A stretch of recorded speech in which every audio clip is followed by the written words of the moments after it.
I was surprised when I read that. So what it means is Dvivida is one of those jivas that lives a long time, called the Chiranjiva. And Jambavan is another one. He lived a long time. Jambavan lived a long time. Dvivida lived a long time. It's a long time. Not just, Treta Yuga, Dwapara Yuga, and then Kali Yuga. It's not just, that period of time. It's 4 Yuga cycles later. That's a long time. So, Ram said, not only to Hanuman, but to Dvivida and Minda, and Jambavan, you stay. So this is a nice photograph of River Sarayu, and the caption below says this is where Lord Ramachandra walked along these banks, and this is the best thing I could find. There's probably another one. This is the best place I could find of where it is said the actual place where Ram entered the river Sarayu and took all of the associates with him, except those few just mentioned. Now notice on the right, there's a large dome of a temple. See that? And inside that dome of the temple, there's a temple. And there's the deities inside the temple. I thought you'd like to see the deities. We visited this place. It's a very nice place. Very nice place. So now back to Dvivida. Narakasura was killed by Krishna. Right? Chapter 59. We don't hear about what happened after that till chapter 67, but his friend Dvivida heard that Krishna had killed Naraka. So Dvivida became directly inimical. Dvivida, who was Varana expansion, and a Varana deity expansion, became inimical to Krishna.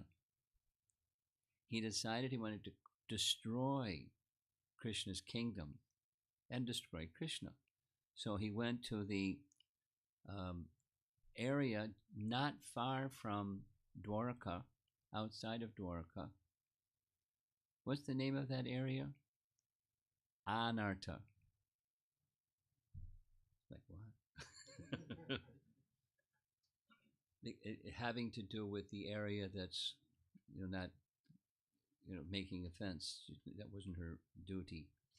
It's representing that tract of land outside of Dwarka. That's part of the Dwarka kingdom, but not in that island that's the island of Dwarka.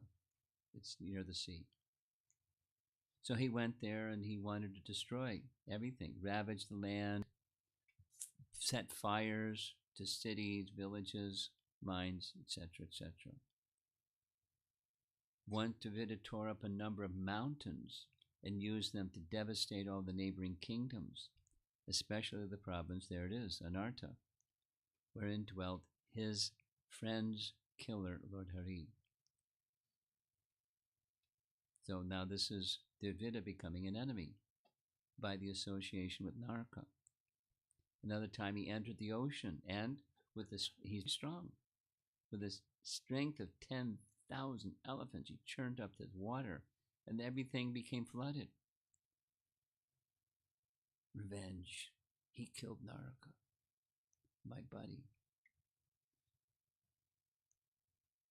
Just as, this is language, just as a wasp imprisons smaller insects, he arrogantly threw both men and women to caves in Mountain Valley and sealed the caves shut with boulders. Powerful guy. Very nasty. Vishnu Purana says, Dvivida, taking a huge form at will, looted and destroyed all the crops in the kingdom by going around and smacking. Does anyone know how to make a gorilla sound?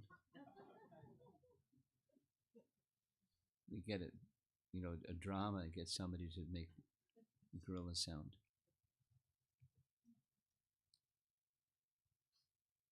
Balaram happened to be there performing activities with young gopis, and They were afraid, and Balaram was angry. The big boulder, ape dodged the boulder and went back and grabbed Balaram's Varuni beverage. That's it. Balaram smashed him. There's a long description. Battle, but Balaram was enjoying. So as was predicted, he would be, at least by the Kalki Purana, he would be killed. Lakshmana, or into the next incarnation, Balaram. And there they are. We're almost done. Here's just the same summary of the sequence of corruption. Banasura was corrupt from the beginning, demoniac from birth. And Naraka corrupted Dvivida, who became corrupted, susceptible corruption because of his offense to Lakshmana. 3 slides and we're done. So here's a little genealogy. Maybe you're interested, maybe you're not. Marichi, he's one of the direct Brahmanas born from the body of Lord Brahma. He was born from Lord Brahma.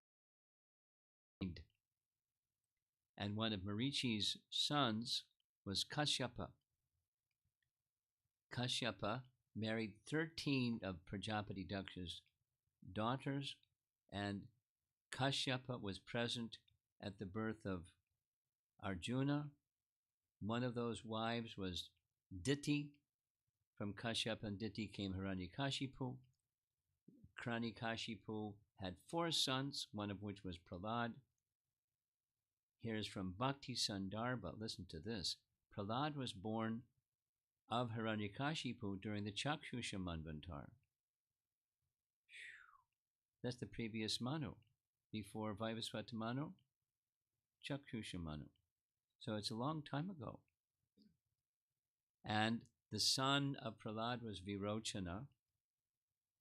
And of those sons of Virochana, the greatest and eldest was Bali.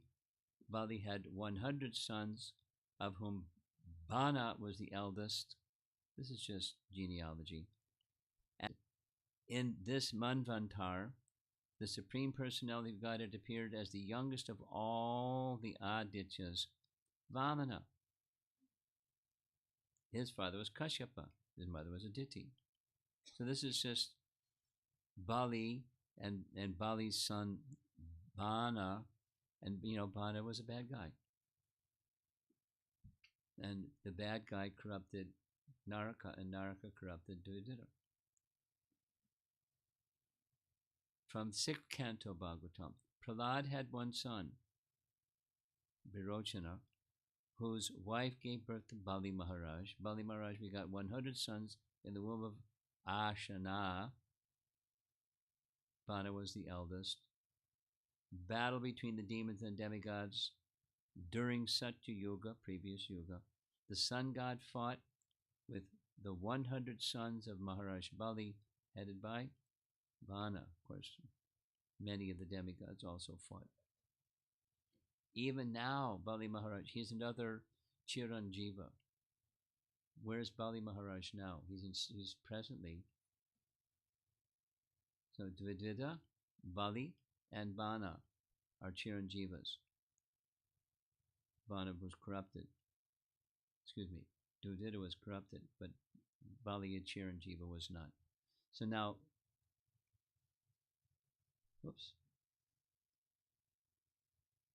Dvivida's offense to Lakshmana. Just a little sharing. How did I get into all this? I was just curious. I want to know. How did Dvivida, because reading Bhagavatam, Dvivida, then of Sugriva,